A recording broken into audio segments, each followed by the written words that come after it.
Team India के head coach Gautam गंभीर को उनके अग्रेसिव और बेबाक अंदाज के लिए जाना जाता है। गंभीर भले ही अब मैदान पर नहीं दिखते हों, लेकिन बतौर कोच भी उनकी बेबाकी कम नहीं हुई है।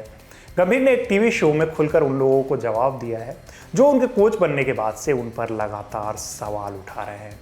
गंभीर ने साथ ही कुछ कमेंटेटर्स पर भी सवाल उठाए हैं। गंभीर के मुताबिक कुछ लोग इंडियन क्रिकेट को अपने घर की जागीर समझने लगे हैं।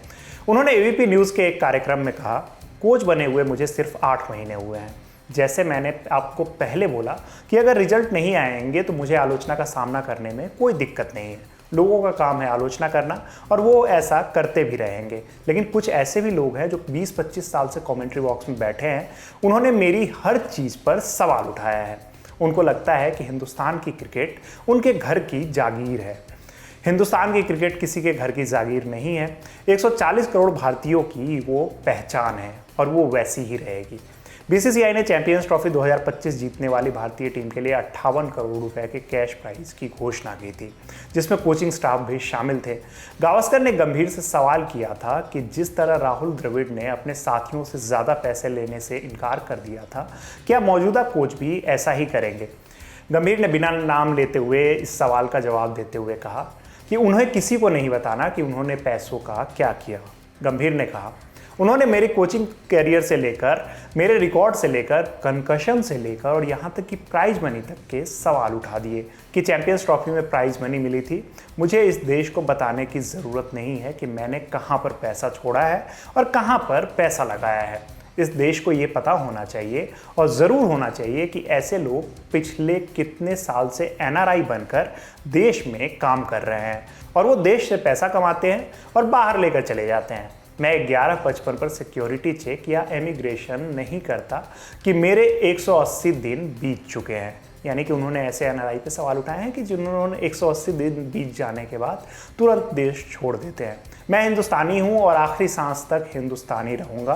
टैक्स बचाने के लिए मैं एनआरआई नहीं बनूंगा।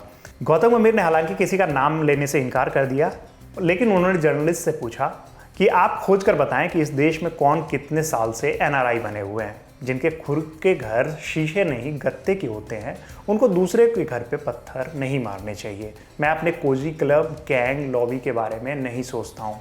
मैंने कभी न कभी इस बारे में सोचा है। मैंने ये जॉब ली है तो मेरा काम है कि हर हिंदुस्तानी को खुश करूं और हिंदुस्तान को गर्व महसूस करवाऊं।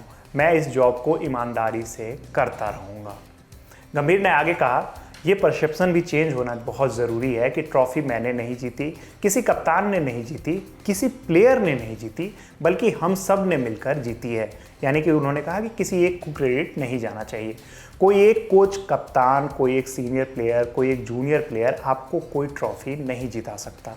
उस ड्रेसिंग रूम में जितने लोग बैठे हैं, स्टाफ से लेकर कप्तान तक और हेड कोच से लेकर, सबका कंट्रीब्यूशन है इस देश को चैंपियंस ट्रॉफी जिताने में, और वो वैसा ही रहना चाहिए। गौतम गंभीर ने यहाँ विराट कोहली के साथ अपने रिश्तों को लेकर भी बात की। उन्होंने कहा, विराट कोहली हमेशा से उनके दोस्त थे, हमेशा रहेंगे और उनका रिटायरमेंट लेने का फैसला निजी था।